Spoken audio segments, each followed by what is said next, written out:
Welcome back to me TV. నేను మీ Swathi. Revenue అధికారులు చేసిన తప్పుడు రికార్డుల వల్లే మోసపోయామంటున్న జేపీ అగ్రహారం రైతులు. అనకాపల్లి జిల్లా రోలుగుంట మండలం జేపీ అగ్రహారం గ్రామం రైతులు ప్రెస్ మీట్ నిర్వహించి విలేకరుల సమావేశంలో మాట్లాడుతూ ట్వీట్ అండ్ శిస్తు దానం గ్రామంగా కనుమూరి వెంకటాచార్యులకి శిస్తు వసూలు చేసుకునే హక్కు మాత్రం ఉందని, తరువాత 1912లో గిల్మెన్ సర్వే జరిపి 1 నుండి 32 నెంబర్లుగా సర్వే జరిపి గ్రామ పట్టణం నెంబరు 45గా చేశారని, 1924వ సంవత్సరంలో కనుమూరి వెంకటాచార్యులకు 6 గ్రామాలకు సంబంధించి 8,000 రూపాయలు శిస్తు ఇస్తూ అనుభవించే హక్కును పంచుకున్న దస్తావేజులు ఉన్నాయని, తర్వాత 1950వ సంవత్సరంలో settlement commissioner order 14/10, 1950 SR number 35/50, 1956లో ఈనాం రద్దు అయిన తర్వాత 1967వ సంవత్సరంలో గజల్ నోటిఫికేషన్ ఇస్తూ 1969వ సంవత్సరంలో గిల్మన్ సర్వేలో ఉన్న 32 సర్వే నెంబర్లను 1 నుండి 93 సర్వే నెంబర్లుగా విభజిస్తూ ఆ సర్వే నెంబర్లలో రైతుల పేర్ల మీద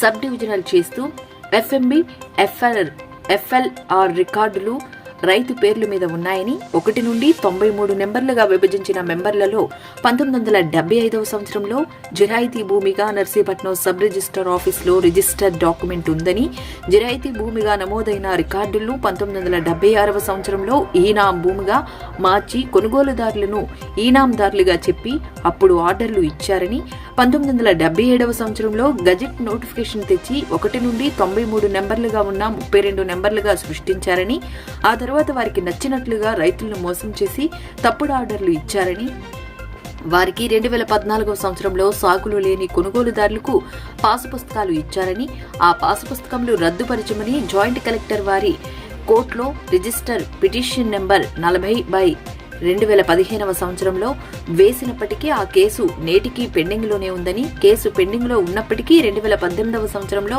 ఆ పాస్ పుస్తకంపై రావులపాలెం రియల్ ఎస్టేట్ వ్యాపారి ఆనందపురం రిజిస్టర్ ఆఫీసులో నాగవర్మ ధనబలంతో రాజకీయ నాయకుల అండదండలతో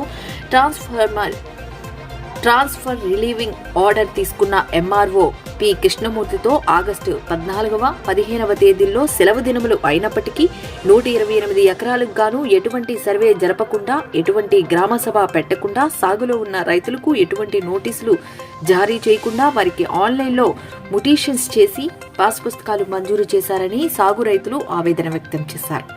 ఇప్పటికైనా రెవెన్యూ అధికారులు స్పందించి దీనిపై సమగ్ర సర్వే జరిపి తమకు న్యాయం చేయాలని రైతులు కోరుతున్నారు. ఈ కార్యక్రమంలో దొంగల బుచ్చిరాజు, దొంగల శంకర్రావు, మాజీ సర్పంచ్ రొంగల రమణ, రొంగల వెంకట్రాజు, తమరాన అప్పలనాయుడు, దొంగల సత్యబాబు, పట్ల సత్యనారాయణ, రైతులు, గ్రామస్తులు పాల్గొన్నారు. అందరికీ నమస్కారం.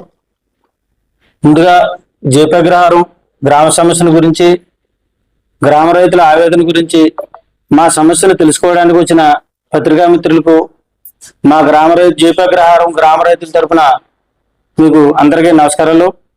మా ఆవేదన ఏంటంటే తప్పుడు రికార్డులతో మా గ్రామానికి అన్యాయం జరిగేదన్నదే మా ఆవేదన. తరతరాలుగా మేము పూర్వం మా తాత తండ్రులు ముత్తాతల నుండి అడవిలు నరికిన దగ్గర నుండి ఈ భూముల్ని అడవి నరికి సాగు చేసి అప్పటి నుండి మేము జీవనోపాధి సాగిస్తున్నాం. అయితే పూర్వం రాజులు ఈ భూముల మీద శిస్తుని ఉప్మాక దేవస్థానం పంతులు గారికి శిస్తుని దానం చేశారు. ఆ దేవస్థానం పంతులు గారు మా ఇక్కడ ఈ గ్రామం తాలూకు శిస్తుని వసూలు చేసుకునేవారు. అయితే 1956 ఇనాముల అబాలిషన్ యాక్ట్ చట్టం వచ్చిన తర్వాత, ఇనాముల రద్దు చట్టం అయిన తర్వాత ఈ భూములు రైతుల పరం చేశారు. రైతుల పేరు మీద 1967 సంవత్సరంలో గెజిట్ నోటిఫికేషన్ ఇచ్చారు. 1969 సంవత్సరంలో 93 సబ్ డివిజన్ల కింద సబ్ డివిజన్లు చేసి మా గ్రామ రైతుల పేరున రికార్డులు నమోదు చేశారు. అయితే 1975 సంవత్సరంలో కూడా ఈ భూములు జిరాయితీ ల్యాండ్గా నర్సీపట్నం సబ్ రిజిస్టర్ ఆఫీసులో సబ్ రిజిస్ట్రేషన్లు కూడా జరిగినాయి. 1976 సంవత్సరంలో ఈ భూముల్ని తిరిగి ఈనాం భూములుగా చిత్రీకరించారు.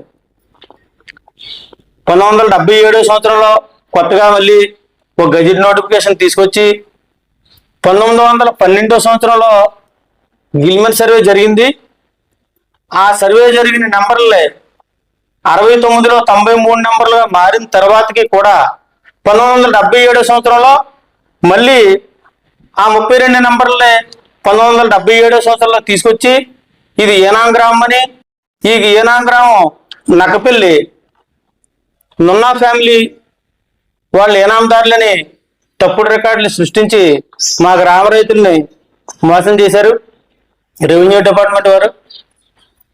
అప్పటి నుండి వీళ్ళు వాళ్ళకు అనుకూలంగా రికార్డులన్నీ తయారు చేసి వాళ్ళకి మాకు సంబంధించిన 1968, 69లో సర్వే జరిగి సబ్ డివిజన్లు జరిగినటువంటి రికార్డులన్నీ దాచేసి 1977 సంవత్సరం నుంచి వాళ్ళకు అనుకూలంగా ఉన్న డాక్యుమెంట్లన్నింటినీ క్రియేట్ చేసి ఈ భూముల్ని 2018 సంవత్సరంలో రావులపాలెంకి సంబంధించిన ఒక వర్మ అనే వ్యక్తికి ఈ భూములు రిజిస్ట్రేషన్ చేసి రిజిస్టర్ ఆఫీసులను కూడా ఇక్కడ ఆనందపురం సబ్ రిజిస్టర్ ఆఫీసులో రిజిస్ట్రేషన్ చేసి ఈ భూములన్నీ 128 ఎకరాలకు గాను ఆయనకి రికార్డు అది తయారు చేసి రికార్డులన్నీ మార్చేశారు. గతంలో ఉన్న ఈ 1969లో ఉన్న రికార్డులో ఈ గవర్నమెంట్ ఎంఆర్ఓ ఆఫీసులో ఎన్నిసార్లు అడిగినా దానికి ఎటువంటి స్పందన రావట్లేదు. మా రైతుల్ని ఈ విధంగా మోసం చేయడం జరిగింది. 1969లో సర్వే జరిగి 1 నుండి 93 సబ్ డివిజన్లుగా చేసి ఎఫ్ఎంబి, ఎఫ్ఎల్ఆర్, గ్రామపటం ఈ రికార్డులు నమోదై ఉన్నాయి. మొత్తం రైతుల పేర్ల మీద నమోదై ఉన్నాయి. అయితే ఆ సబ్ డివిజన్ అయిన నెంబర్ మీద నర్సీపట్నం సబ్ రిజిస్టర్ ఆఫీసులో రిజిస్టర్డ్ సేల్ డీడ్ ఒకటి ఉంది.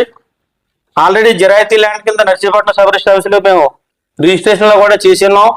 నిజంగా మాకు ఈ రికార్డులో హక్కులే లేకపోతే మేము ఈ భూములు రిజిస్ట్రేషన్ చేసుకునే హక్కులు కూడా మాకు ఉండవు. కానీ రికార్డులో పూర్తిగా మేము హక్కులో ఉన్నాం కాబట్టి, సాగులోనే ఉన్నాం కాబట్టి ఈ రిజిస్ట్రేషన్లు కూడా జరిగినాయి. కాకపోతే ఈ మధ్యని ఈ రావులపాలెంకి చెందిన రియల్ ఎస్టేట్ వ్యాపారి ఎవరైతే ఉన్నారో ఈ మధ్యన ప్రెస్ మీట్ పెట్టి మా రైతుల్ని ఏదో మేము నలుగురిని కలిసి మా గ్రామ రైతులందరినీ మోసం చేసామని, లేదంటే మేము మభ్య పెడుతున్నామని, మేము తప్పుడు రికార్డులు చూపిస్తున్నామని చెప్పేసి ప్రెస్ మీట్లు పెట్టి చెప్తున్నారు. నిజంగా మరి వారికి తెలియదేమో. నిజంగా మేము తప్పుడు రికార్డులు మేము చెప్పినంత మాత్రాన ప్రజలు ఎవరో ఇక్కడ నమ్మరు. మాకు ఆధారాలు ఉన్నాయి. రెవెన్యూ రికార్డులను కూడా మా పేర్లే నమోదై ఉన్నాయి. మీరు ఎప్పుడో 1937 సంవత్సరంలో కొనుక్కున్నటువంటి శిస్తు కొనుక్కున్నటువంటి ఉప్మా కనుమూరి నున్నా ఫ్యామిలీ ఎవరైతే ఉన్నారో 1937 సంవత్సరంలో శిస్తు కొనుక్కున్నారు వాళ్ళు. కానీ వాళ్ళు ఏదో భూమి కొనుక్కున్నట్టుగా మీరు నమ్మేసి అప్పుడు 1937లో కొన్న తర్వాత 1950లో సెటిల్మెంట్ కమిషనర్ వారు వచ్చారు. సెటిల్మెంట్ కమిషనర్ వారు వచ్చి ఈ ఏరియాలన్నీ సర్వే చేశారు. సర్వే చేసిన తర్వాత అప్పటికి కూడా నిజంగా అప్పటికే 13 సంవత్సరాల పూర్వమే మీరు భూమి కొని ఉంటే సెటిల్మెంట్ కమిషనర్ వారిని వచ్చి మీరు ఏమండి మాకు ఈ భూమిలో హక్కు ఉంది, మాకు ఇందులో నమోదు చేయండి అని చెప్పేసి మీరు అడిగి ఉండాల్సింది. ఆ తర్వాత 1967లో గజిట్ వచ్చి 1969లో సర్వే జరిగినప్పటికీ కూడా అప్పటికి ఇంచుమించుగా నాకు తెలిసి 35 సంవత్సరాలు ఎంతో గడిచే ఉంటది.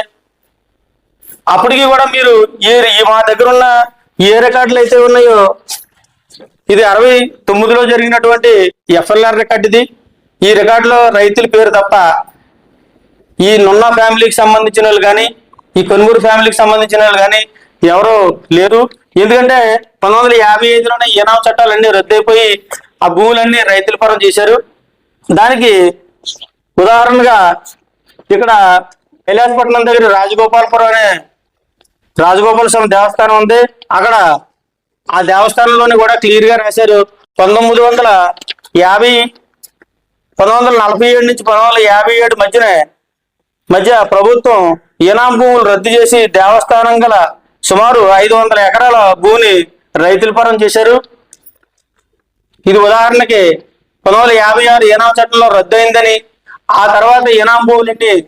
రద్దులైన తర్వాత రైతుల పరం చేశారని ఉదాహరణకి మేము చూపిస్తున్నాం. ఏపీ అగ్రహారం రైతులకి భూమి ఎక్కడి నుంచి సేకరించింది? భూమి అనేది తరతరాలుగా మా తాత ముత్తాతల నుండి పూర్వం అడవులు నరికిన దగ్గర నుండి ఈ భూమి మేము సాగు చేసుకొని జీవనోపాధి సాగిస్తున్నాం. విజయనగరం మహారాజులు ఉపమాగ దేవస్థానం పంతులు గారికి కేవలం శిస్తును మాత్రమే ఇచ్చారండి. ఆ శిస్తుని 1924 సంవత్సరంలో వాళ్ళు ఇద్దరు అన్నదమ్ములు కలిపి పంచుకున్నట్టు ఒక డాక్యుమెంట్ ఉంది 1924లో. ఆ 24 డాక్యుమెంట్ ని బేస్ చేసుకుని ఆ శిస్తుని 1937 సంవత్సరంలో నున్నా ఫ్యామిలీ వాళ్ళు కొనుగోలు చేసామంటున్నారు. మరి 1937లో కొనుక్కున్న వాళ్ళు ఇప్పటికి సుమారుగా 100 సంవత్సరాలు అయింది. ఏ రికార్డు ఆధారంగా 37లో డాక్యుమెంట్ ని పెట్టి 2018 సంవత్సరంలో అనంతపురంలో రిజిస్ట్రేషన్ చేశారనేది అది ఆయన గ్రహించాలి ఫస్ట్. తర్వాత నాటి నుండి నేటి వరకు 1900 మధ్యలో 1912లో గిల్మన్ సర్వే జరిగింది. అంటే మొన్న వీడియోలో మేము చూసాం, అసలు విశాఖపట్నం జిల్లాలో గిల్మన్ సర్వే జరగలేదని చెప్పేసి ప్రెస్ మీట్లో చెప్పారండి. అయితే ఈ 1885 నుండి 1947 సంవత్సరం వరకు East India Company British government పరిపాలించింది. మరి 1912 సంవత్సరంలో జరిగినటువంటి ఈ గిల్మన్ కాపీ మన స్వాతంత్రం వచ్చిన తర్వాత జరిగిందా లేక స్వాతంత్రం పూర్వం రాజుల హయాంలో జరిగిందా? గిల్మన్ అంటే బ్రిటిష్ గవర్నమెంట్ లో జరిగినటువంటి సర్వేనే గిల్మన్ సర్వే అంటారు తప్ప ఈ సర్వేనా మేము చేసింది కాదు, లేదంటే మన స్వాతంత్రం వచ్చిన తర్వాత చేసింది కాదు. ఇది 32 సబ్ డివిజన్లు చేశారండి. అయితే రాజుగారు కూడా 1978లో 93 నెంబర్ల కింద సబ్ డివిజన్ చేసామని అన్నారు. మరి 1978లో 32 నెంబర్లుగా ఉన్న గ్రామ పటాన్ని 93 నెంబర్ల కింద 1978లో చేస్తే మరి ఈ 1969లో జరిగిన ఈ గ్రామ పటం ఈ 93 నెంబర్లు దీనికి సంబంధించినటువంటి ఈ రికార్డు ఎఫ్ఎల్ఆర్, దీనికి సంబంధించినటువంటి ఎఫ్ఎంబి, మరి ఇందులో ఉన్న ఈ రైతులు ఎక్కడికి వెళ్ళారు? మరి 1937లో కొనుక్కుంటే ఒకటి 1968లో సర్వే జరిగినప్పటికైనా రావాలా? రీసర్వే 1958లో స్టార్ట్ అయిందండి. 1967లో మా గ్రామానికి సంబంధించినటువంటి గజెట్ నోటిఫికేషన్ ఉంది. ఈ 93 నెంబర్లకి సబ్ డివిజన్లు ఏవైతే చేశారో ఈ 93 నెంబర్లకి 1967లో గజెట్ నోటిఫికేషన్ అంటే ఈ గజెట్ నోటిఫికేషన్ మీరు గ్రామపటం 45 1969లో జరిగిన సర్వే ఆ గ్రామపటంలో మీరు చూస్తే ఈ డేట్ కూడా ఉంటది 2 నవంబర్ 1967. ఈ గజెట్ ఆధారంగానే రికార్డు తయారైంది. ఆ రికార్డు ప్రకారంగానే మేము ఈ రైతులు సాగులో ఉన్నాం. ఈ రికార్డు ఆధారంగానే 1975 సంవత్సరంలో సేల్ డీడ్ జరిగింది నర్సీపట్నం సబ్ రిజిస్టర్ ఆఫీస్లో. మరి ఇది అబద్ధం అంటారా? మరి నిజంగా మాకు హక్కు లేకపోతే నర్సీపట్నం సబ్ రిజిస్టర్ ఆఫీస్లో రిజిస్ట్రేషన్ ఎలా జరిగింది? గిల్మ్యాన్ సర్వే అనేది రిపోర్ట్ మీ దగ్గర ఉన్నది. గిల్మ్యాన్ సర్వే యాక్చువల్ గా విజయనగరం నుంచి ఆయన వచ్చి చేసింది ప్రైవేట్. ఏది గవర్నమెంట్ ప్రకారంగా గురిగొండ ఆలయంలో మన ఈనా ఎస్టేట్ అనే గ్రామ ఉన్నాయి. అందులో భాగంగా ఈ చేసిన సర్వే నెంబర్ గిల్మ్యాన్ అనే మీ రికార్డ్ లో ఉంటారు. గిల్మ్యాన్ రికార్డ్ అనేది మీ రికార్డ్ లో ఉంటారు. అయితే మీరు అడిగిన ప్రశ్నకి బాగానే ఉంది.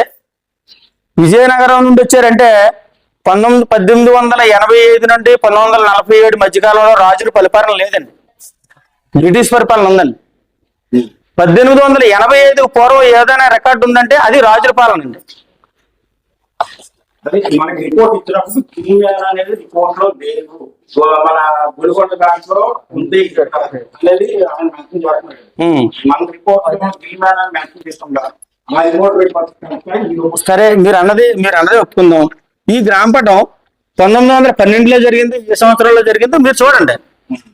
1912లో జరిగితే ఆ టైంలో బ్రిటిష్ గవర్నమెంట్ ఉందా, రాజుల పాలన ఉందా, లేదంటే మనకు స్వాతంత్రం వచ్చిందా అనేది తెలుస్తుంది. మరి 1912లో నాకు తెలిసేట్టు బ్రిటిష్ గవర్నమెంటే ఉందండి. 1885 నుండి 1947 సంవత్సరం వరకు. మరి ఈ టైంలో జరిగిన సర్వేలు ఏమంటారో మరి నాకు తెలీదు. మరి ఈ 32 నెంబర్లు జరిగాయి కదా, మరి ఈ 32 నెంబర్లో 1969లోనే కదండి మళ్ళీ 93 నెంబర్ల కింద జరిగాయి.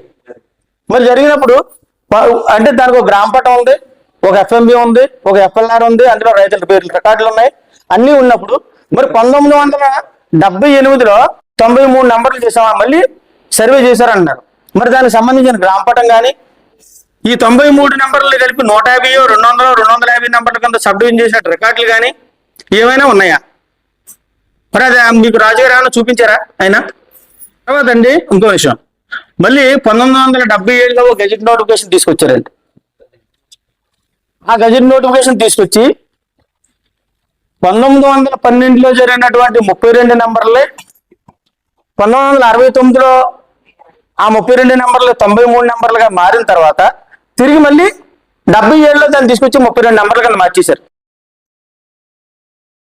69లో జరిగిన సర్వే ఏమైంది అన్నది మరి 69లో జరిగిన సర్వే ఏమైంది, అందులో ఉన్న రైతులు ఏమయ్యారు, వాళ్ళకి వాళ్ళ రికార్డులో ఉన్నట్టు ఈ రికార్డులన్నీ ఏమయ్యాయి? ఎవరు మార్చారు, ఏం జరిగింది మరి చెప్పండి. అది అధికారులే మార్చారండి. మరి ఎవరు మార్చారంటే పక్కనే ఉన్న గంటి సింహాద్రి గారేమో మొన్న ప్రెస్ మీట్ కాకుండా ముందు ప్రెస్ మీట్ లో జేపీ అగ్రహారం గ్రామం సంబంధించి వాళ్ళ దగ్గర రైతుల దగ్గర ఏ విధమైన కాగితాలు లేవు కాబట్టి ఇదేమో రావులపాలెం రాజు కొనుక్కున్నాడు ఎక్కడ కోంటోల దగ్గర నుంచి అలాగన్నారు. అసలు ఏనాం భూములు ఎలా కొనుగోలు అవుతాయి సార్? అసలు కొనుక్కున్న వాడు ఏనాందారుడు ఎలాగవుతాడు? ఫస్ట్ నిజంగా కనుమూరు వెంకటేశ్వర్ల ఫ్యామిలీ అయితే వాళ్ళ వారసులు అయితే 1955 నాటికి పొజిషన్ లో ఉంటే వాళ్ళు ఏమైనా హక్కుదారులు అవుతారు. అసలు 37లో కొనుక్కున్నవాడు కొనుగోలుదారుడు ఏనాందారుడు ఎలాగవుతాడు? కోమటికి ఏమైనా ఏనా ఉన్నాయా? అది ఎక్కడ జరిగింది మిస్టేక్? జమారాతులు జరిగిందా, ఆటోలు జరిగిందా, ఎవరు జరిగింది? ఇది రిజిస్ట్రేషన్ జరిగా ఎక్కడ యలమంచిలో ఎక్కడ వైజాగ్లో ఎక్కడ జరిగిందో తెలియదండి. కొనుగోలు 1937లో రిజిస్ట్రేషన్ జరిగింది. లో జరిగింది. అప్పటి నుండి ఇప్పటి వరకు ఏనాడు లేడండి. భూమిలో రైతులు ఉన్నారు, కాగితాల్లో మారుతున్నారు వాళ్ళు. ఇప్పుడు ఏనాడైనా భూమి మీదకి వచ్చారా? మొన్న 2018 తర్వాత వరకు ఎవరో, అసలు 2021 వరకు ఎవరో రాలేదు. ఎవరికి నోటీసులు ఇవ్వకుండానే ఇక్కడ ఆగస్టు 14, 15 తారీఖుల్లో రిలీవ్ అయిపోయిన ఒక ఎంఆర్ఓ చేత పాస్బుక్లు చేయించేసి ఆన్లైన్ లో చేయించేసి దానికి అసలు యాక్చువల్ గా మీ ఊరు మొత్తం కలిపి రైతులందరూ కలిపి 15,000 ఇచ్చి మీరు పాస్బుక్లు చేసుకోవడానికి తగిన అయినట్టుగా ఏది అసలు పాస్బుక్లు చేసుకోవడానికి 80 మంది కూడా చేసుకున్నారు ఉన్నవాళ్ళు. ఎవరిదో అండి పాస్బుక్లు?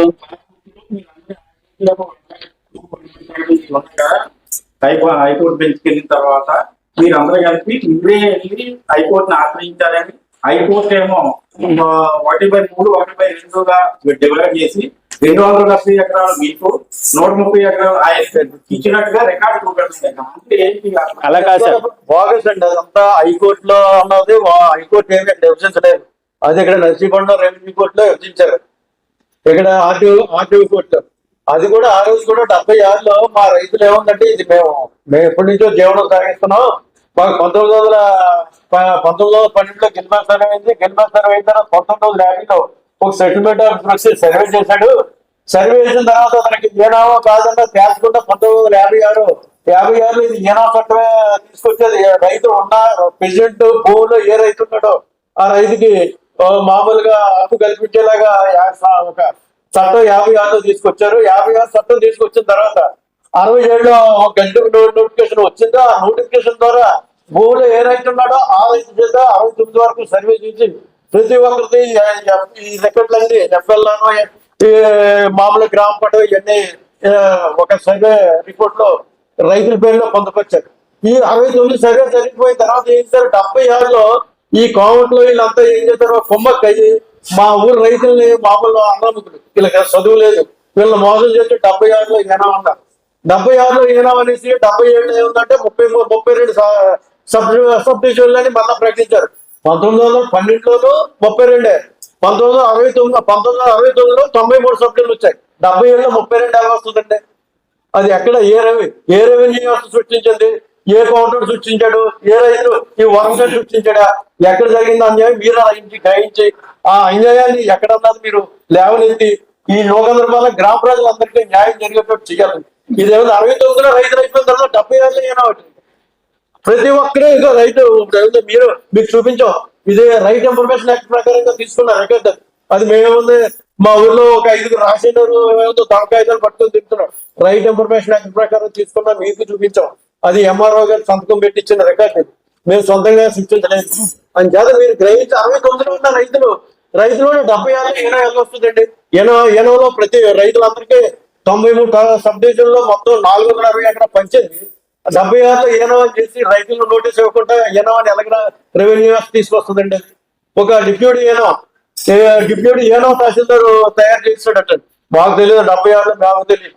కాకపోతే ఈ రికార్డు అన్ని పరిశీలించిన తర్వాత చూస్తే ఇదంతా మోసం అండి. ఇది ఇప్పటికి కూడా ఈ కుసలపూడి గంటి సింహాలు అంటున్నారు వాళ్ళకి ఏ రికార్డు లేదంటున్నారు. మరి ఇన్ఫర్మేషన్ యాక్ట్ ప్రకారం ఒక ఎంఆర్ఓ ఇచ్చిన రికార్డు తప్పంటారా? మరి అలాగైతే ఇది 2021 ఇచ్చిన డూప్లికేట్ పాస్బుక్ కరెక్ట్ అంటారా మీరు? 69లో ఎంఆర్ఓ సర్వే చేసి ఉన్నాడు, అడగండి. ఇక్కడ ఉన్న రైతులందరిని అడగండి. 6 నెలలు ఉన్నారు ఇక్కడ సర్వేలు. కాకినాడ నుంచి వచ్చి 6 నెలలు సర్వే చేసి ఇక్కడే ఉండి 6 నెలలు సర్వే చేసి ఒక రికార్డు సృష్టించి ఒక గ్రామ ప్లాట్ సృష్టించి ఎంఆర్ఓకి సబ్మిట్ చేస్తే 76లో ఏమో వచ్చింది రెవెన్యూ వ్యవస్థ. అది ఎక్కడ కూడా చూడండి. రెవెన్యూ అండి, రెవెన్యూ డిపార్ట్మెంట్ 76. అది ఎక్కడ మోసం జరిగిందో మీరే చూడండి. రెవెన్యూ వ్యవస్థ మోసం చేసింది. దాన్ని తీసుకొచ్చి 76లో మీరు ఒక పాయింట్ గమనించండి. 1912లో 32 సబ్సిడీలు అన్నారు. 77లో నాకు హక్కు వచ్చేసింది, 77లో ఏనవుతారని అన్నారు. 1912లో వచ్చిన 32 సబ్సిడీ డివిజన్లు 77లో 12 మళ్ళీ 32 చెప్తున్నారు. 69లో జరిగిన గ్రామ ప్రాంతాన్ని 93 సబ్ డివిజన్లు మాట్లాడలేదు. అది పక్క రైతులు ఉన్న సర్వే నెంబర్తో ఉన్న రికార్డు. అంటే అతడు 1969 సర్వే నెంబర్ గురించి కానీ రైతుల గురించి కానీ 69 రికార్డు గురించి కానీ మాట్లాడటం లేదు. అని చేత మీరు మీ పత్రికా విలేకరులు మొత్తం దీన్ని గ్రహించి 69 రికార్డు మేము అదే చెప్తున్నామండి. ఏ అధికారి దగ్గరికి వెళ్ళినా, కలెక్టర్ దగ్గరికి వెళ్ళినా, ఎంఆర్ఓ దగ్గరికి వెళ్ళినా, ఆర్టీఓ దగ్గరికి వెళ్ళినా మాకు 69లో మా రైతుల పేరు ఉన్న రికార్డు గురించి మీరు చెప్పండి. మా రికార్డు 69లో మేము మీ రెవెన్యూ వ్యవస్థ ఇవ్వలేదంటే మేము ఈ రోజే మేము భూమికి వెళ్ళిపోతాం. మీరు దాన్ని తేల్చండి అంటే ఇవాళ కూడా ఒక రెవెన్యూ ఆఫీసర్ కానీ ఒక కలెక్టర్ కానీ ఎవరో వచ్చి ఈ ఊళ్ళో ఓ సర్వే చేసింది కానీ ఒక గ్రామ సభ కానీ పెట్టలేదు. ఇది అంతా జరిగింది రెవెన్యూ వ్యవస్థ మోసం అండి. అంతా ఈ రెవెన్యూ వ్యవస్థ డబ్బు కక్కుర్తిపడి ఏముంది ఆడు 10 రూపాయలు. ఇప్పుడు రైతులు ఎవడో 10 రూపాయలు ఇచ్చుకోలేడు. ఆడేముందంటే 10 రూపాయలు ఇస్తే ఏ రకంగా తయారు చేస్తున్నాడు మీరు ఒకటి గమనించండి. ఆడు రిలీవ్ అయిపోయాడు పి కృష్ణమూర్తి అనే ఒక ఎంఆర్.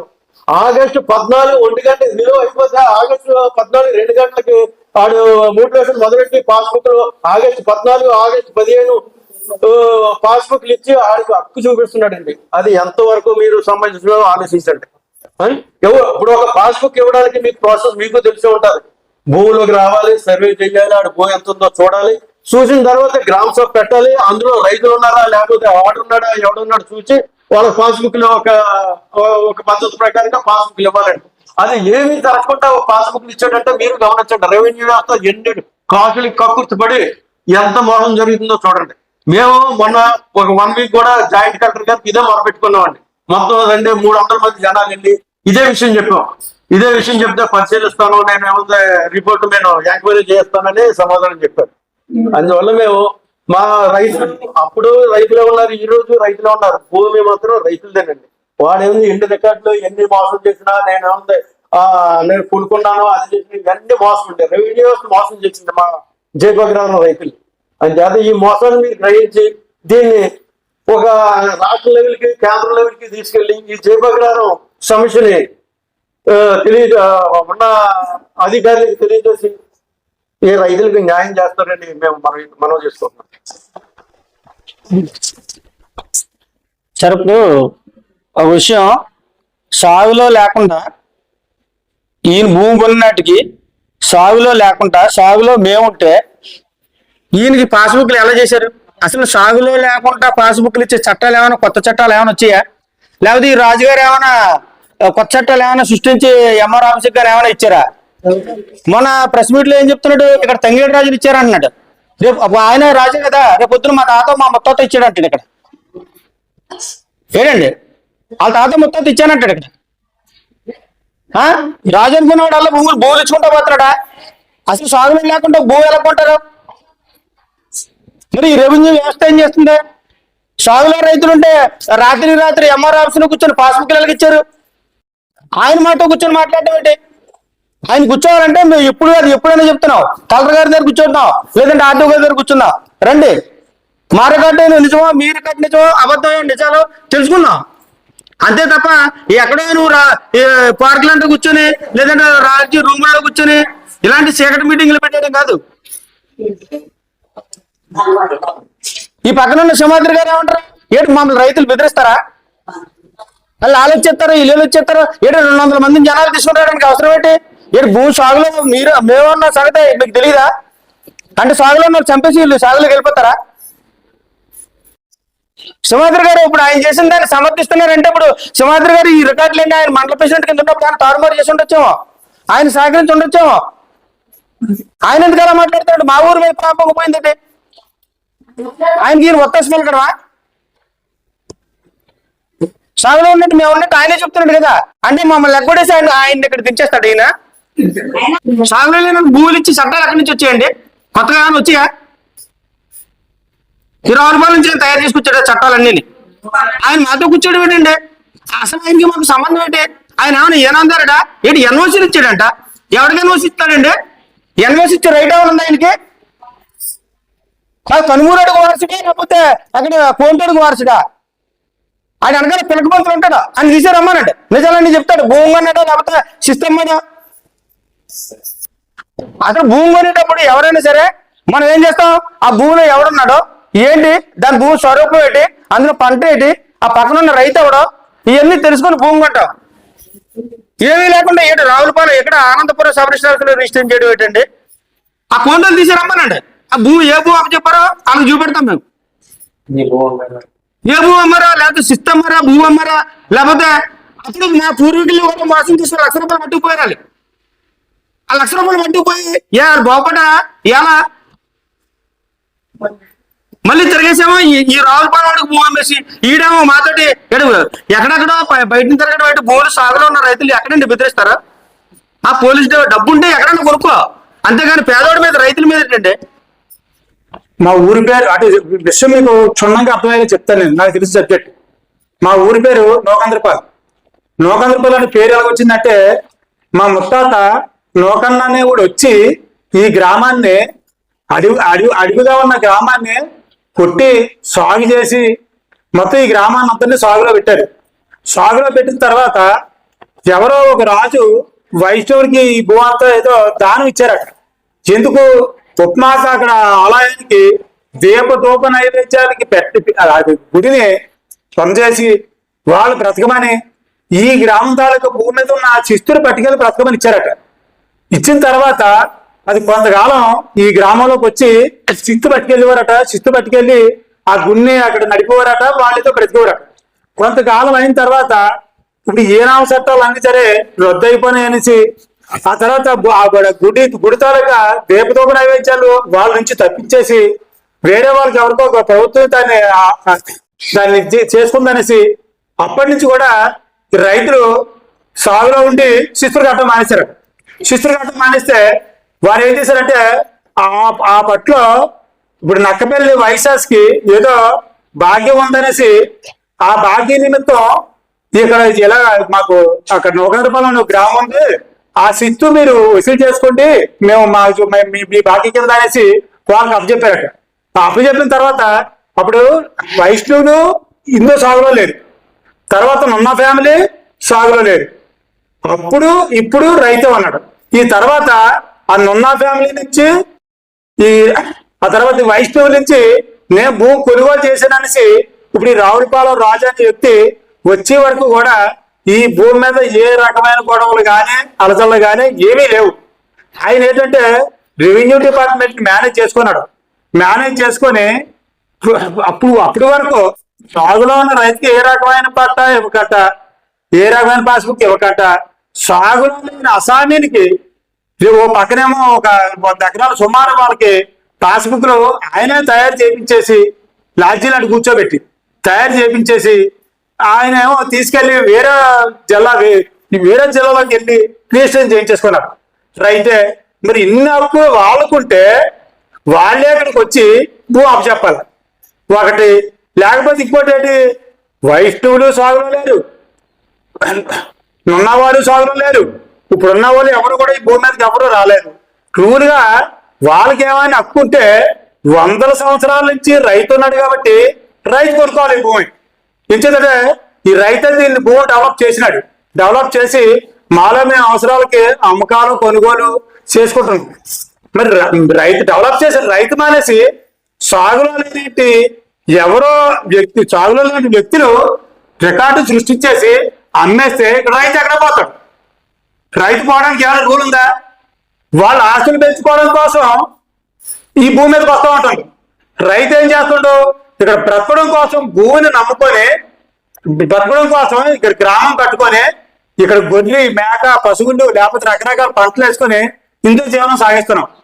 అందుచేత నిజంగా వైష్ణవులకు కానీ నున్నవారికి కానీ నిజంగా హక్కు ఉంటే వాళ్ళకి వస్తే వాళ్ళ దగ్గర మేము కొనుక్కోవాలి తప్పించి వేరే వ్యక్తులకు అమ్మే హక్కు వాళ్ళకి లేదు. వాళ్ళు నిజంగా అమ్మినారు కాబట్టి అమ్మినా సరే మా గ్రామంలో రానివ్వం. ఎందుచేతంటే 100 సంవత్సరాల నుంచి మేము సాగులో ఉన్నాం. ఆ సంగతి ఆయనకి తెలిసినాం, రెవెన్యూ వారికి తెలిసినాం. ఇక్కడ తెలియని మనిషి ఎవరో లేరు. ఇక్కడ ఉన్న పక్కనున్న గండిసే మాదిరి ఉన్నాడు.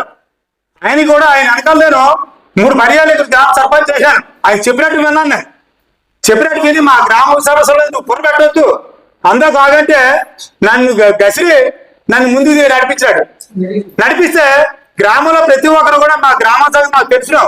మా రైతులు గతంలో వైష్ణవుల దగ్గర ఈ నున్న వాళ్ళు కొన్నారనేసి ఆ నున్న వాళ్ళకి మా రైతులు డబ్బులు ఇచ్చారనేసి మా పెద్దలు చెప్తున్నారు. ఆ చేత భూముల జోలికి వెళ్ళొద్దనేసి నేను ముమ్మాటికి చెప్పాను. నా మాట వెనుకంటే నన్ను రంగంలో దింపితే చుట్టూ తిరిగి ఈ రోజు రైతులు అంతంగా 10 మంది పెద్దలు మోసం చేస్తున్నారు, 9 పెద్దలు మోసం చేస్తున్నారు అనేసి కథలు చెప్తున్నారు. మోసం చేసింది ఎవరు? నీవు 2022లో ఏం చేసావు? స్థానిక సంవత్సరాల విషయంలో చట్పెట్టి బీఫారం తీసుకున్నావు. మండలంలో ప్రజలందరినీ మోసం చేసి ఒకడికి అమ్మేసి నువ్వు మండలంలో ఉన్న ప్రజలందరినీ మోసం చేసి నువ్వు అలాగే 9 రైతులు మోసం చేస్తున్నావు అనేసి నువ్వు కరాఖండిగా చెప్తున్నావు. అది ఎంతవరకు సబు? 100 సంవత్సరాల నుంచి రైతులు ఉన్నావు తనకు నీకు తెలియదా? రమ్మను వైష్ణవుని కానీ లేకపోతే నున్నవారిని కానీ రమ్మను. వాళ్ళకి హక్కు ఉంటే మేము కొంటాం. వాళ్ళకి హక్కు ఉంటే కొని హక్కు మాకు ఉంది. వాళ్ళు అమ్ముకుంటే హక్కు ఉంటే అంతే తప్ప బయట వ్యక్తి ఎవరైనా సరే గ్రామంలోకి వస్తే రానివ్వం. ఎందుచేతంటే అది మాకు మామూలుగా వాళ్ళ డబ్బులుంటే వ్యాపారాలు చూసుకోమన్నట్టు ఏదో రకరకాల వ్యాపారాలు అంచేత ఇచ్చేదంటే ఆయన ఆస్తులు పెంచుకోవడం కోసం చేస్తున్నాడు. మేము ఆస్తులు పెంచుకోవడం కోసం కాదు, బ్రతకడం కోసం. మా తల్లులు పిల్లలు అందరం బ్రతకడం కోసం ఇక్కడ మేము ఈ భూమిని నమ్ముకొని భూదేవతను నమ్ముకొని దీన్ని మేము జీవనం సాగిస్తున్నాం. అందుచేత మీరు రికార్డుల ప్రకారం హక్కులు సంపాదించుకున్నారు. ఎందుకంటే ఇవాళ 1 మీ బ్యాండ్ వచ్చేస్తున్నాయి.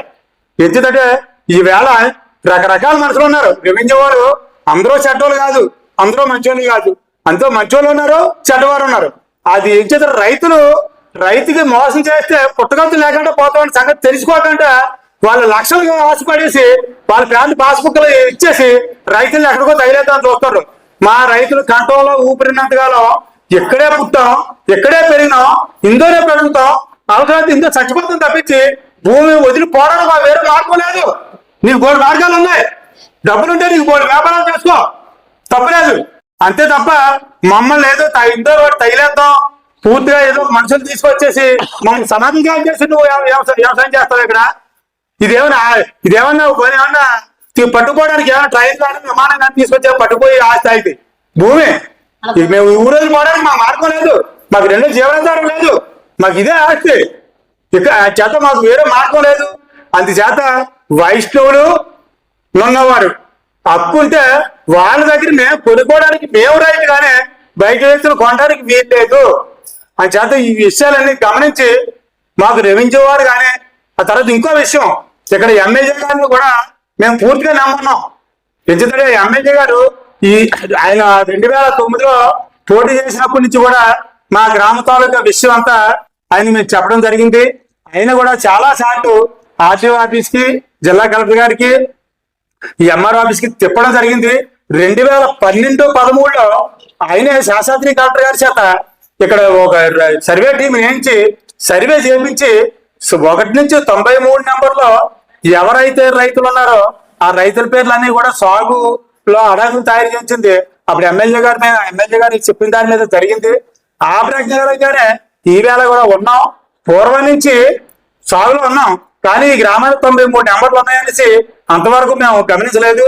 ఆ మొత్తంగా అది ఆ 93 నెంబర్లను కూడా చక్కగా సబ్ డివిజన్లు అయిపోయి ఆ పూర్వాన్ని ఎవరైతే ఉన్నారో అదే రైతులు వారసులు ఉన్నాం. ఈ వేదికని 1 అలా 2 చిన్న చిన్న ఇచ్చేదంటే ఈ అవసరాల కొద్ది అమ్మేసుకున్న వాళ్ళు మాట్లాడి తప్పించి ఆ వేళ నుంచి ఈ వేదిక కూడా అదే రైతులను కొనసాగుతున్నాం. అని చేత ఎమ్మెల్యే గారు కూడా మమ్మల్ని ఒకసారి కూర్చోబెడతామనేసి మాట ఇచ్చినారు. ఈ మధ్యన కూడా గతంలో జరిగింది. మరి మధ్యలో ప్రభుత్వం మారడంలో కొంత గ్యాప్ వచ్చింది. మళ్ళీ ఇప్పుడు కూటమి ప్రభుత్వం వచ్చిన తర్వాత కూడా మరి ఇప్పుడు ఈ గ్రామ తాలూకు విషయం అంతా ఆయన నోటీసులో పెట్టడం జరిగింది. అని చేత ఆయన్ని కూడా కూర్చోబెడతాను అంటున్నారు. ఏది చేసినా మిమ్మల్ని నమ్మను, మీరేం చేస్తారో మీరే చెయ్యండి. ఇంచేతంటే మీరు చెప్పింది మేము వింటాం. ఇంచేతంటే మా తాలూకా గత చరిత్రంతా మీకు తెలిసినాం. రైతు ఎలా ఉంటాడో మీకు తెలిసినాం, వ్యాపారస్తులు ఎలా ఉంటాడో మీకు తెలిసినాం. అని చేత ఏదేమన్నా సరే రైతుకే భూమి ఉండాలి తప్పించి వ్యాపారస్తుడికి ఎట్టి పరిస్థితులను కూడా భూమి ఇవ్వడానికి ఎవరు ఒప్పుకోం. అని చేత దయచేసి ఎమ్మెల్యే కూడా మా గ్రామం మీద కాస్త బాగా దృష్టి పెట్టి ఒకసారి కూర్చోబెట్టి మాకు న్యాయం చేస్తారని మేము ఆశించున్నాం. ఆ తర్వాత ఇంకో విషయం, గణిసింహాద్రన్న ఎమ్మెల్యే మంచోడు కాదంటాడు, ఈ ప్రజలు మంచోడు, నాయకులు మంచోడు కాదంటారు. మరి ఎమ్మెల్యే మంచోడు కాకపోతే ఈ నియోజకవర్గంలో 3 సార్లు ఆయన మెజార్టీ ప్రజలు ఎన్నుకున్నారు. మరి మంచోడు కాకపోతే ఎందుకు ఎన్నుకుంటారు? ఆయన మంచోడు అవడం వల్ల ఆయన ఎన్నుకున్నారు. ఒక గ్రామ సర్పంచ్ గా పోటీ చేస్తే గెలిపించారు, ఒక ఎంపీపీగా పోటీ చేస్తే గెలిపించారు, ఒక కోఆపరేటివ్ ప్రెసిడెంట్ పోటీ చేస్తే గెలిపించారు. మరి ఇన్ని సార్లు మరి ఆయన్ని ప్రజలు ఎన్నుకుంటున్నారు అంటే ఆయన మంచోడు కాకపోతే ఎవరు కూడా జనాలు ఒకసారి నమ్ముతారు కానీ 2వ సారి నమ్మరు. అని చేత గణిసవారి గారు ఏమన్నా అభిమానం ఉంటే రైతులకు సపోర్ట్ చేసి మాట్లాడితే బాగుంటది. కానీ రైతులు ఏదో వెనకేసుకొచ్చినట్టు, ఇక్కడ పెద్దలు ఏదో దొంగలు చేసినట్టు మాట్లాడుతున్నారు. అది మీకు పద్ధతి కాదు. ఇచ్చేత మీ వయసు మీ వెనకాల నేను తిరిగినాను, మీరంటే నాకు గౌరవం ఉంది. మీరు ఇచ్చేదంటే చాలా విషయాల్లో మీ సూచనలు సలహాలు పాటించి గ్రామాన్ని డెవలప్ చేసుకున్నాను, అంతవరకు మంచిదే. కానీ ఈ విషయంలో మటుకు మీరు చాలా మా పెద్దలు తప్పు పట్టారు. అది మటుకు మాకు మనసుకి చాలా బాధించింది. నేను ఏదో పాస్బుక్ 8 ఎకరాల పాస్బుక్ తీసుకున్నాను, ఇంకా పాస్బుక్ ఇంకా తీసుకోవాలా అని చెప్తున్నారు. నేను సాగులో ఉన్నది మా తండ్రి నేను సాగులో ఉన్న భూమికి కొంత 5 ఎకరాల పాస్బుక్ తీసుకున్నాం. అదే నేను ఎవరి భూమి లేదు, వేరే ఎవరో వ్యక్తుల నుంచి మేము ఆక్రమించలేదే. ఇప్పుడు మేమే సాగులో ఉన్నది ఫస్ట్ ఇచ్చారు. ఇప్పుడు మేము ఏమన్నా ఎప్పుడన్నా ఎవరిదన్నా ఆక్రమించినావా? పోనీ వైష్ణవులు వచ్చినంతకాలం వాళ్ళకి హక్కున్నంతకాలం మా పెద్దలు శిస్తు కట్టారు. తర్వాత వాళ్ళు ఏం చేశారు, ఆ గుడిని పోషించలేదు. వాళ్ళు ఎక్కడెక్కడ చెదిరిపోయారు. అవి ఏనం చట్టాలు కూడా రద్దు అయిపోయినాయి అన్నారేసి మా పెద్దలు కూడా శిస్తులు కట్టడం మానేశారు. అంతే తప్ప మేము ఎవరిని మోసం చేయలేదు. ఎందుకంటే మా పెద్దలు తాత ముత్తాతల నుంచి కూడా ఈ భూమిని సాగు చేసి సదును చేసి పంటలు పండించి ఈ వేళ కూడా ఉంటున్నారు. కాబట్టి ఇది గమనించండి, నిజాలు గ్రహించి మా గ్రామానికి న్యాయం చేస్తారనేసి మేము ఈ మీడియా ద్వారా మీకు తెలియపరుస్తున్నాం. ఏపీఆర్ గ్రామం రైతులు హైకోర్టుకు వెళ్తే మన ఆర్డీఓ కోర్టులో తీసుకొచ్చిన తర్వాత హైకోర్టుకు వెళ్తే 1/3 ఇవ్వమని చెప్పేసి హైకోర్టు హైదరాబాద్ హైకోర్టు తీసుకోవడం జరిగింది. మరలా జేపీఆర్ గ్రామం రైతులు విజయవాడలోని హైకోర్టు సింగిల్ బెంచ్ కి వెళ్ళడం జరిగింది. అక్కడ కూడా 1/3 కింద ఇవ్వడం జరిగిందని చెప్తున్నారు. దానిలో భాగంగానే పెద్దలు ఈ జేపీఆర్ గ్రామం పెద్దలు మరియు స్థానిక ఎమ్మెల్యే అందరూ కూర్చుని 20% ఒప్పించుకున్నారు. 80% రైతుకి ఎవరైతే భూస్వామి ఉన్నాడో అతనికి ఏమో 20% ఇవ్వడం ఒప్పుకున్నారు. అందులో భాగంగానే 80 మందికి రిజిస్ట్రేషన్ లో మీ ఊర్లో రైతులు కూడా చేయించుకున్నారని చెప్తున్నారు. ఇది ఎంతవరకు వాస్తవం చెప్పండి? అది వాస్తవం కాదు సార్, చేయించుకున్నది వాస్తవం కాదు. ఇక్కడ ఉన్న రైతులు ఎవరూ చేసుకోలేదు. అతను మరి ఎవరికి చేశాడో ఏంటన్నదో మాకు తెలియదు. మీరు ఏ కోర్టుకు హైకోర్టుకు వెళ్ళారా? మేము ఎంఆర్ఓ గారి మీద తప్పు చేశాడు, ఎంఆర్ఓ మా భూమిని అప్లంగా వేరే అసలానికి మోటివేషన్ చేసి పాస్బుక్లు ఇచ్చాడని ఎంఆర్ఓ మీద మేము 2021లో వెళ్ళామండి. అంత తప్ప మేము ఈ భూమి మాదేనో లేకపోతే ఎవరిదో అని కాదు. మా భూములు వేరే అతనికి తప్పుడుగా పాస్బుక్లు ఇచ్చాడని మేము 2021లో వెళ్ళాం సార్. అంతకుముందు మీరు హైకోర్టుకి వెళ్ళలేదు సార్. మరి 1/3 ఎక్కడ సెటిల్మెంట్ అయింది? 1/3 నర్సీపట్నం ఆర్డీఓ కోర్టు.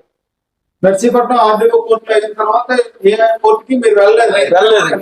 అది కూడా ఇప్పుడు 69 మా పక్క రికార్డు ఉంటే ఆ రోజు కూడా మరి మా పెద్దలకు తెలుసో తెలియకో మరి ఎక్కడికైనా వెళ్ళారో లేదో అన్నది మాకు తెలియదు. 76లో జరిగిన 7వ చట్టం ప్రకారం 1/3 వంతు 2/3 వంతు అన్నది జరిగింది.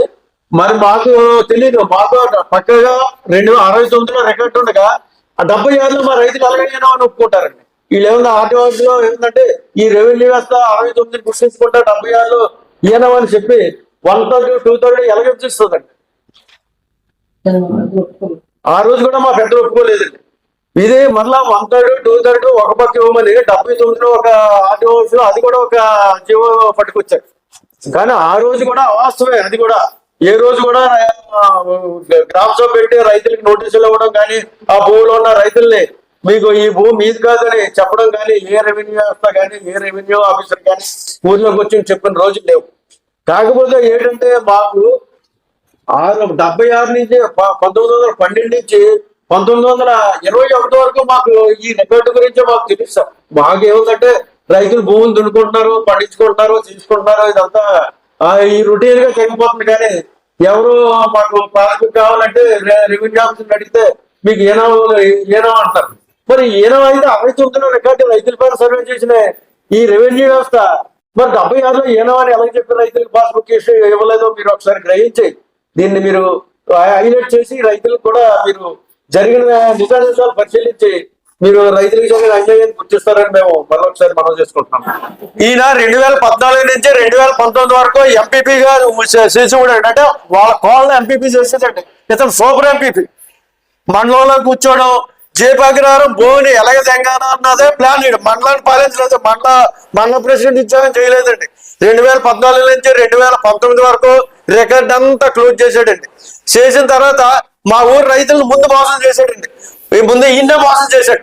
రమణ, ఇది నువ్వు చదువుకున్నావు, విద్యావంతుడివి, మీ దగ్గర ఏనం పోయి ఇది రైతులకు చెప్పు దీన్ని సెటిల్ చేసేద్దామని ఇతన్ని పట్టాడు. ఫస్ట్ పట్టి అతను ఏముందంటే ఇతనికి తెలియక రికార్డు మాయం చేసేసాడు. మండల ప్రెసిడెంట్ మాయం చేసి హక్కు ఉన్నది. ఏమన్నా ఉన్న ఎంఆర్ఓ అతని చేతిలో ఉంటాడు, ఉన్న అధికారులు అతని చేతిలో ఉంటాడు. 14 నుంచి 19 వరకు చేసింది జయభాగ్రహారం భూమి రికార్డు మొత్తం తొలగించాడండి. తొలగించి 2019 నుంచి మొదలెట్టాడండి. 2021లో రిజిస్ట్రేషన్ చేయించాడండి. ఆ కౌంటర్ దగ్గర నుంచి రాజుకి చేయించి 2021 పాస్బుక్లు రాజుకి అయిపోయింది. రండి ఓటాలకు మీద రెండు ఓటాల మీద ఓటా రాజుది పంచేద్దాం రండి ఇయ్యేనండి. 20 సమావేశాలు పెట్టి ఇయ్యే పనిచేయడానికే ఆశ్రమంలో 30 ఆశ్రమంలోనే రోజుకి తిరగడం. మా రైతులు పాపం తెలియదు, వాళ్ళకి రికార్డు ఉన్నదని తెలియదు. దానికి మేమేం చేసామంటే 2019 ఈడు మాయ చేసిన రికార్డుని 2023 వరకు మాకు దొరకలేదండి. 2023లో ఇన్ఫర్మేషన్ యాక్ట్ ప్రకారంగా మేము అప్లై చేసుకుంటే త్రివేణి మేడం గారు సమక్షంలో మాకు ఈ రికార్డు అంతా 2023లో అప్పచెప్పారండి. 2023 తర్వాతే మాకు ఈ గ్రామ ప్రజలకి అందరికి ఇక్కడ నూకేంద్రపాలెనికి ఒక రికార్డు ఉన్నదన్నది తెలిసింది 2023కేనండి. 2023 లేకపోతే 2021లో రిజిస్ట్రేషన్ ఇవన్నీ ఉంటే ఎవరు చేస్తాడండి? ఈడేముందంటే మీటింగ్లు పెట్టడానికి ఎవడుంటాడండి? బోర్డు మీటింగ్లు ఈడ ఎంపీపీ ఉండి మా ఊరు రికార్డుని మోసం చేశాడు. అందుచేత వీళ్ళ నూకేంద్రపాలెం దగ్గర జనం అమాయకులు, వీళ్ళ దగ్గర కాగితాలు లేవు, వీళ్ళకేమో అన్యాయం అయిపోతున్నారు. మేము ఎందుకు అన్యాయం అయిపోతామండి? మా దగ్గర 2069లోనే రైతుల పేరునే మొత్తం 1969లోనే రైతుల పేరున రికార్డ్ అయి ఉన్నది. కాబట్టి మేము ఎవరి దగ్గరికి వెళ్ళక్కర్లేదు, ఎవరి దగ్గర కూర్చోక్కర్లేదు, భూమి మొత్తం మాదే. అంచేత ఇందులో ఒక్క సెంటు కూడా ఎవరికి ఇవ్వాల్సిన పని లేదండి. ఇది నూకేంద్రపాలెం గ్రామ ప్రజల మొత్తం ఐక్యంగా మాట్లాడుకున్న మాటలేనండి. అంచేత మీరు ఈ తీర్మానాన్ని గుర్తించి ఇది మీరు పై లెవెల్కి తీసుకెళ్లి పత్రికా రూపంలో తీసుకెళ్లి ఈ జయభగ్రానికి జరిగిన అన్యాయాన్ని మీరు హైలైట్ చేసి దీన్ని న్యాయం చేస్తారని మేము మళ్ళా కోరుతున్నాం. ఇలాంటి సింహాద్రిలో 100 మంది సింహాద్రులు వచ్చినా జయభగ్రాన్ని ఏమి చేయలేము. మీ ఊరు భూమికి నాకు తెలుసు అంటూ ఈ మధ్య ఒక వ్యక్తి మన పక్కన గడ్డి శ్రీనివాస్ గారి ఆయన నాకు ఫస్ట్ నుంచి నాకు ఆ భూమి పైన కానీ గొడవ పైన కానీ మద్దతు కానీ నాకు సంబంధాలు ఉన్నాయి. దానివల్ల నేను ప్రెస్ మీట్ ఎత్తి నేను చెప్పాల్సి వస్తుంది. ఎందుకు అంటే వాళ్ళ గురించి ఆలోచించి వాళ్ళ ఊరు గురించి ఆలోచించి నేను చెప్తున్నాను అనే విషయం అయితే ఆయన ఎక్స్ప్లెయిన్ చేశారు. దాని గురించి మీ ఉద్దేశం. నమస్తే అండి, పెద్దలకు కూడా నమస్కారం అండి. ఆ వీడియో నేను ఆశాంతం చూశానండి. నాకేం అర్థమైందంటే ఆయన పెద్దవారు, నాకన్నా వయసులో పెద్దవారు, అందుకు ఆయన కూడా నమస్కారం పెడుతున్నానండి. కాకపోతే ఆ వీడియో మొత్తం ఆయన ఏం చూస్తే నాకు ఏమర్థమైందంటే ఆయన బాగా పాండిత్యం ఉంది, సామెతలు బాగా చెప్పగలన్న విధంగా ఆయన ఆశాంతం అలాగే కదిలిందండి. ఎలా ఉందంటే ఆయన భాషలో చెప్పాలంటే గుమ్మడికాయలు దొంగవాడంటే భుజాలు తడుక్కున్నట్టుగా ఆయన మాట్లాడిన విధానం ఉందండి. చివరిలో ఆయన మాట చెప్పాడు, రాజుగారు అంటే ఆయన రాజుగారి దత్తపుత్రులా మాట్లాడాడు. రాజుగారు బంగారు బాతు, ఆయన పెట్టి గుడ్డు కోసం ఆశపడతామని చెప్పాడండి. అంత కక్కుతు మా రైతులు లేదండి, మేము కష్టపడి పండించి తింటున్నాం. ఆయన ఇంటికి వెళ్ళి ఏదో సేరు బియ్యం కానీ తెచ్చుకొని మా ఇంట్లో వండుకొని తినలేదండి. ఆయనకేటి అంత అవసరం, అతనికి తిన్న గుడ్డు అరగలేదేమో కొంచెం చూసుకోమనండి. రెండు, రాజుగారు కూడా వీడియో రిలీజ్ చేశారండి, అది చూసాం. ఆయన ఏదో మమ్మల్ని ఉద్ధరించడానికి వచ్చినట్టు మేము దారి తప్పిస్తున్నామని చెప్పాడండి. ఆయన రావులపాలెం నుంచి దారి తప్పి నర్సీపట్నం సరౌండింగ్స్కి వచ్చాడండి, ఈ ఊరికి వచ్చాడు. కాబట్టి ఆయన తెలుసుకోవాల్సిన విషయం ఏంటంటే ఆయన చూపించిన 76 డాక్యుమెంట్లు లాస్ట్ లో ఏనాం భూమి అని చెప్పి డిక్లరేషన్ చూపించారు. మధ్యలో మా పెద్దలు జగ్గునాయుడు గారు, కన్నయ్య గారు, రామూర్తి గారు, ఈ తాతయ్యలు అందరూ చెప్పిన విషయాన్ని అక్కడ మర్చిపోయి ఆయన చెప్పలేదండి. ఆయన ఆ చదివినప్పుడు ఆయనకి తేళ్లు జర్లు ఒంటెండ పాకలు ఉంటాయి. ఆ రోజు మా పెద్దలు ఏం చెప్పారంటే ఇది ఏనామే భూమే, ఈ భూమిలో ఒక సెంటు కూడా ఏనాందారుడికి లేదు. అదే స్టేట్మెంట్ లో ఏనాం తహసీల్దార్ రికార్డ్ చేశాడండి. ఏనాందారుడు అని చెప్పబడుతున్నారు, అదే ఏనాందారుడు. మన సింహాద్రి గారు పదే హక్కుదారుడు అంటే హక్కుదారుడు అయిపోడండి. ఏనాందారుడికి ఏ రోజు కూడా భూమిని దున్నలేదు అనే విషయాన్ని ఏనాం తహసీల్దార్ క్లియర్ గా ఆ స్టేట్మెంట్ లో 76 ఇచ్చిన స్టేట్మెంట్ లో రికార్డ్ చేశాడు.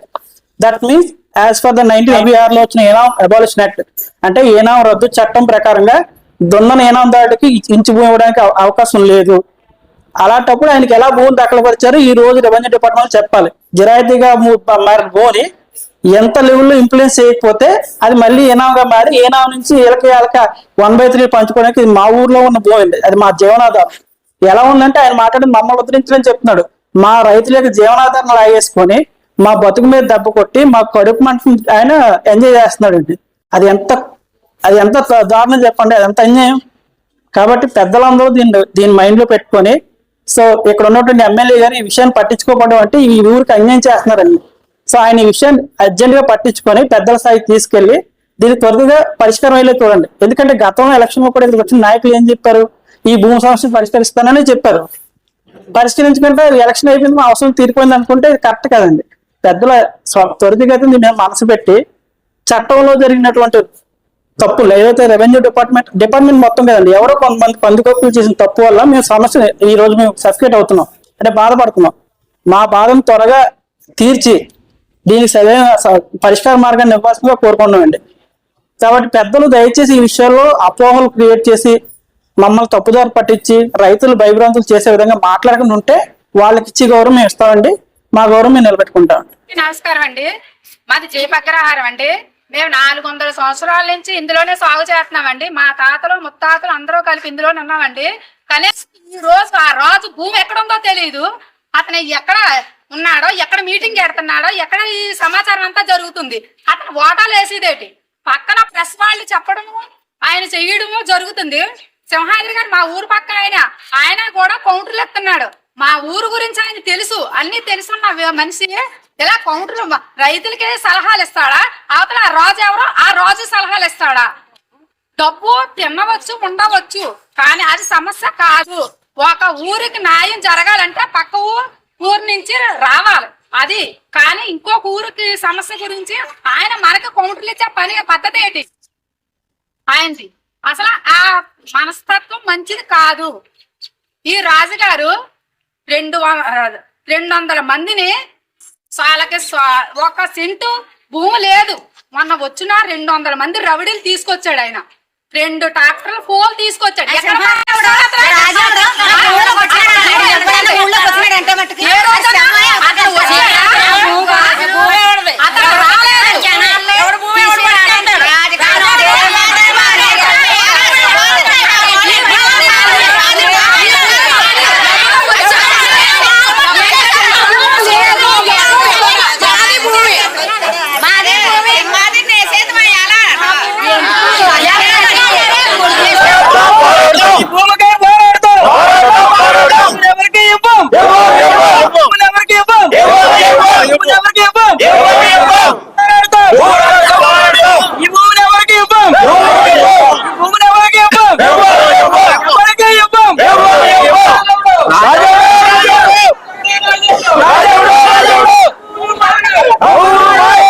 రైతే రాజు రైతే రాజు రైతే రాజు రైతే రాజు దున్నేవాడిదే భూమి దున్నేవాడిదే భూమి దున్నేవాడిదే భూమి దున్నేవాడిదే భూమి దున్నేవాడిదే భూమి దున్నేవాడిదే భూమి. చూస్తూనే ఉండండి నిరంతర వార్తా స్రవంతి మీ టీవీలో.